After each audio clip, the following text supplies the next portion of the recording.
সুইজারল্যান্ডের ডাভোসে বিশ্ব অর্থনৈতিক ফোরামের সম্মেলনে অংশ নিয়ে বাংলাদেশের অন্তর্বর্তী সরকারের প্রধান উপদেষ্টা মোহাম্মদ ইউনূস শেখ হাসিনার শাসনামলের প্রবৃদ্ধিকে ভুয়া বলে উল্লেখ করেছেন। বার্তা সংস্থা রয়টার্সকে দেয়া এক সাক্ষাৎকারে তিনি বলেন, উচ্চ প্রবৃদ্ধির বদলে অন্তর্ভুক্তিমূলক অর্থনীতি প্রয়োজন।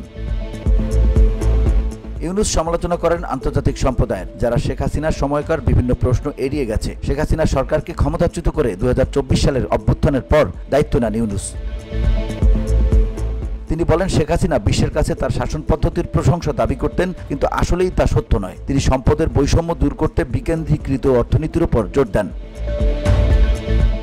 2026 সালের মধ্যে নির্বাচন অনুষ্ঠানের প্রতিশ্রুতি দেওয়া ইউনূস নির্বাচনে অংশগ্রহণের কোনো ইচ্ছা নেই বলে জানান। ডাভোসে বৈঠকের ফাঁকে তিনি বাংলাদেশের ভবিষ্যৎ অর্থনীতি নিয়ে নিজের দৃষ্টিভঙ্গি তুলে ধরেন। VOD Bangla news desk.